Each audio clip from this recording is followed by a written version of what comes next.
कल पूरी रात सर्दी में तुम ठिठुरते रहे। शिष्यों की कुटिया में क्यों नहीं गए?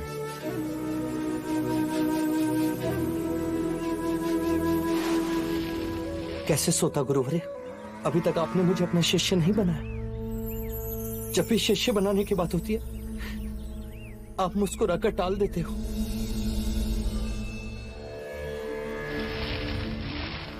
शिष्य अपना गुरु स्वयं चुनता है। गुरु तो केवल संकेत पड़ता है कि जो व्यक्ति सामने है उसमें शिष्य बनने की योग्यता है या नहीं। तुम जब से यहां आए हो मैं तुम्हारे लक्षण देख रहा हूं, तुम्हें परख रहा हूं। आप मुझे जितना चाहे परख ले, आप मुझे जिस कसौटी पर उतारेंगे मैं उतरूंगा। बस आप मुझे अपना शिष्य बना लीजिए। ज्ञान की खोज में इतने प्यासे आए यहां, लेकिन जो तीव्रता तुम्हारी प्यास में है किसी में नहीं देखी। तुम में वो सब गुण हैं जो एक गुरु अपने शिष्य में खोजता है। तुम्हें दया है, सरलता है और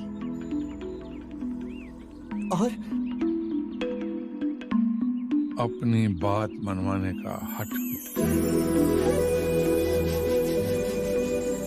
तो क्या?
गुरुदेव एक प्रश्न पूछूं?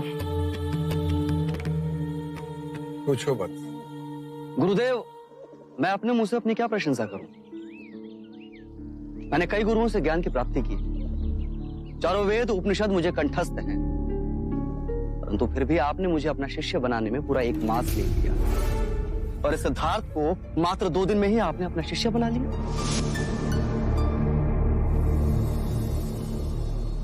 सच्चा ज्ञान वो होता है जैसे सागर में नमक घुल जाए, फिर नमक का अस्तित्व कहां रहता है? यदि मैं इस पात्र के पानी में थोड़ी सी रेत मिला दूं तो योग के संदर्भ में तुम इसे क्या कहोगे? गुरुदेव ये तो बहुत सामान्य सी बात है। रेत जैसे ही नीचे बैठेगी जल स्वच्छ हो जाएगा और जल पीने योग्य हो जाएगा। मेरा प्रश्न योग के संदर्भ में है। सिद्धार्थ जी गुरुदेव। क्या तुम इस भेद को समझा सकते हो? जी गुरुदेव, ये रेत के कण काम, क्रोध, मद और लोभ के प्रतीक हैं। जब ये चित्त से दूर जाते हैं तो निर्मल जल रूपी ध्यान प्राप्त होता है। चंद्रपत, तुम्हें तुम्हारे प्रश्न का उत्तर मिल गया होगा। मैंने सिद्धार्थ को 2 ही दिन में अपना शिष्य क्यों बना लिया?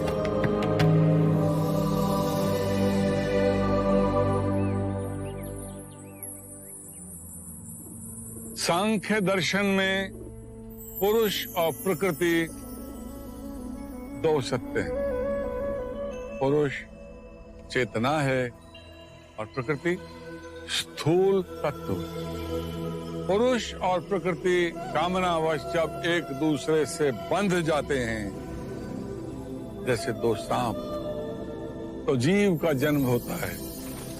जैसे मनुष्य, पेड़ पौधे, पशु पक्षी।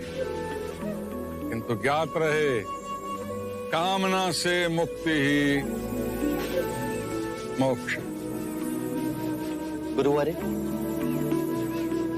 सांख्य योग क्या है? मेरी उसमें रुचि। मेरी तो दोनों में ही रुचि है, सांख्य योग और सांख्य दर्शन। दोनों में अंतर तो वैसे भी शब्दों का ही है। नहीं वत्स, इनमें बहुत बड़ा भेद है। ये इतनी गहरी खाई है कि पाटी नहीं जा सकती। जो सिद्धार्थ पूछ रहे हैं वो सांख्य योग है, मोक्ष की अनुभूति है। जो तुम पूछ रहे हो वो सांख्य दर्शन है, जो बुद्धि से संबंध रखती है। मार्ग को समझना और मार्ग पर चलना, दोनों में बहुत बड़ा अंतर है। मन में उठी कामनाएं ही सारी सृष्टि का निर्माण करती है, विचारों का निर्माण करती है। विचार और कामनाओं को जन्म देते हैं और ये खेल कभी समाप्त नहीं होता। गुरुवारे, तो मन पर वश कैसे पा सकते हैं? अपनी सांसों पर नियंत्रण करके। सांख्य योग में सांसों के आवागमन पर नियंत्रण करना अति आवश्यक है। पूरे दिन हम एक ही नासिका छिद्र से सांस लेते हैं, परंतु हर घंटे ये क्रिया बदलती रहती है। जब हम बाईं नासिका से सांस लेते हैं तो उसे इड़ा नाड़ी या सूर्य नाड़ी कहते हैं, और जब हम दाईं नासिका छिद्र से सांस लेते हैं तो उसे पिंगला नाड़ी या चंद्र नाड़ी कहते हैं। ये सूक्ष्म नाड़ियां हमारी रीढ़ की हड्डी के दोनों ओर स्थित हैं। इनमें एक तालमेल बैठा के हमें सुषुम्ना को जगाना है।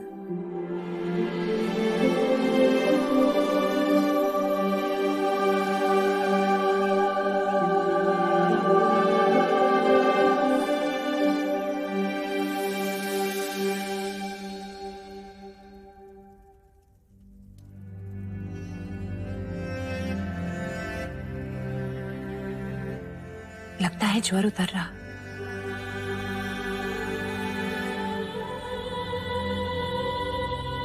तुम पर सबका दायित्व बढ़ रहा है, मेरा,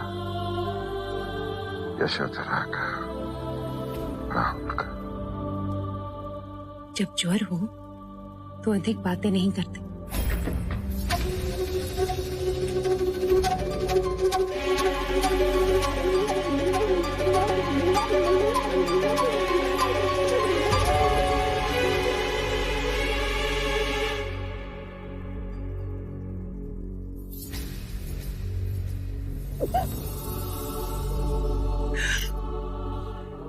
अमिता दीदी,